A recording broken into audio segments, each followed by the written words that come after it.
he walks over to where I'm sat. Pointed to my left. And he's looming over me with fear and anger in his eyes. Like he feels threatened by the presentation that I give. As if to say that the year is 2017. I'm sat there in a pretty tight-knit group, maybe a class of 11 or 12 people. I've got this really ancient, archaic laptop, a Toshiba satellite. I also had a slider phone still at that point in time. You know, of course, everyone else had smartphones. I was kind of old school and late to the party on that one.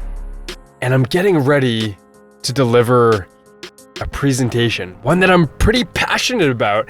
And at this point, this group of 11, 12 pharmacy students in their second to last year of school, pretty comfortable with one another. And having presented once or twice a week, more or less informally, we'd all grown pretty accustomed to the practice. Of course, we all had that initial stage fright when we first got the ball rolling and no one wanted to have to improvisationally speak. They would always read nervously off of their notes. I always had a knack for speaking, and I would rehearse several times because it was something that was important to me. Spoken word, communicating ideas, articulating insights. It's just something that I'm really passionate about. And this particular topic was something that I actually had personal experience with. It's a condition called thrombocytopenia, just this fancy word for having low platelets, the things that help your blood clot and prevent bleeding. Which, given my history of autoimmune diseases, allergies and asthma and low-level autism even, 3 days after I had my wisdom teeth removed, my gums were literally still bleeding because I had so few platelets, less than 100,000. My body would just attack my own platelets and it would make it very difficult for me to clot. So I had personal experience with this. Obviously, I had independently researched it and was speaking in regards to a case that was given to us by our professor, Dr. Holtz. And so there I am, standing before my laptop, and I would always make an extra effort to not rely on my notes. So I would intentionally not even write full sentences, just a mere few words that would jog my memory and give me ideas to tangentially branch off of. And I'm giving this presentation. I'm super passionate about this, man, because I see an error in the case study that we were given by this professor. Like a millionfold error, like 6 orders of magnitude, where it's not even remotely conceivable that the patient could have had this many platelets. That's called thrombocytosis, by the way, if you have too many platelets. So long story short, I actually suspected that it didn't have too many platelets, but too few. So I did a presentation about thrombocytopenia. I'm going through the slides, giving my spiel, 9-10 minutes, and at the end of the presentation, it's time for folks to ask questions. And the professor basically completely discredits the entire presentation, submitting that it was a known that the patient had too many platelets instead of too few. And he walks over to where I'm sat, pointed to my left,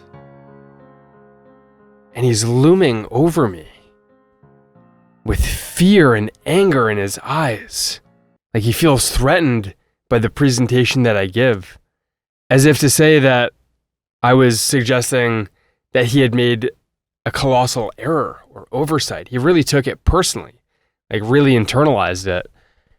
And to be perfectly honest with you, I mean, I thought this was going to turn into a boxing match. I mean, there I am, sat down, just waiting for him to dish out the first blow. Just thinking in my mind, like, damn, this is exciting. Like, this doesn't happen every day in a recitation course. That's what it's called. It was between like 4 and 6 p.m. It was kind of a late course. And towards the tail end of the day, of course. And I could swear he's just about to deliver a punch, man. I mean, it's written all over his face. And he literally points to the door and tells me to leave. Just completely expels me from class. And I think the fact that I didn't respond emotionally, I literally just looked him in the eye and was just trying to understand, seek first to understand, then to be understood. I don't know if that like pissed him off even more. The fact that he was unable to actually frame control me and instill fear in me. Like, I was just cool as a cucumber, man. And people are just like in shock, like in awe, like jaws drop. I can remember the next morning, one of my classmates, Tim, had sort of gossiped around and was talking to a lot of the other classmates, the other, let's say 40 people who weren't there, because this was a class of, 4 or 5 different groups subdivided, not the entire pharmacy class. And of course, gossip gets around, just the drama, people kind of like that. And yeah, just sort of had a grin on my face and just went along with my day, just not thinking anything of it. And then of course, the assistant dean of pharmacy school has to meet with me and garner a sense of what actually happened. Like, why did Dr. Holtz kick me out of the class? And I don't know, maybe you can imagine the conversation that I may have had with this lad, Conrad, and just being able to keep my cool and very rationally articulate just the passion that I had for the presentation, and that I was really sorry that it angered Derek. I mean, it certainly wasn't my intention. And maybe you can gain a sense of from a third party perspective, someone who either was or wasn't there. When you have someone who is hyperbolic in their emotion, very reactive, very angry, about to literally punch me. I mean, that's just the sense that I garnered. I'm glad, frankly, that he didn't, because I mean, I don't know, that could have gone a number of different ways, let's just say. And sat there with the assistant dean and just being unwavering, just having like a general conversation like I am to you right now. You can imagine who seems to be the crazy one, right? The professor who takes a student's insight personally and literally walks over to the student, towering over them. They're just sat there with their Toshiba satellite and makes an unnecessary scene out of it. Instead of just coming from a place of curiosity, he was just at the effect, whereas I was at the cause and just not getting hot and bothered by, frankly, his inappropriate behavior. So long story short, the assistant dean totally understood my perspective, and it was no harm, no foul. There was nothing that I actually did wrong.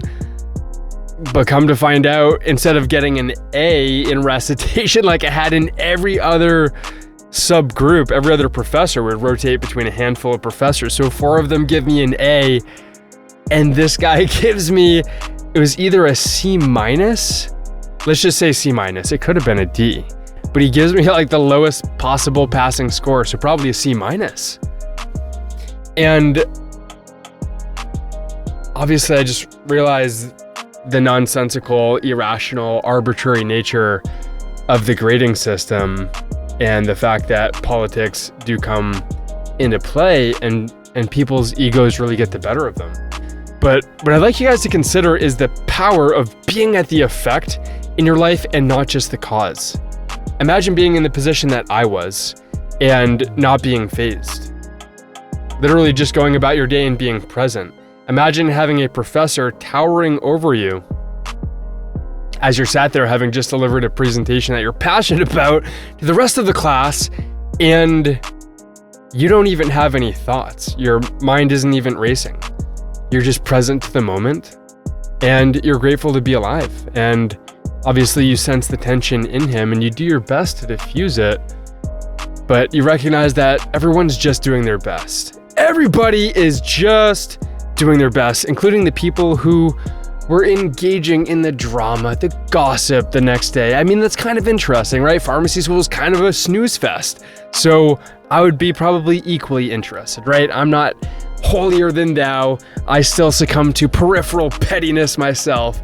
So I'm not going to be placing myself on a pedestal, but realize the power of being at the cause of your life and not letting people get under your skin. That was the superpower that I always wanted. I always wanted to just be able to go around life and not have other people bully me.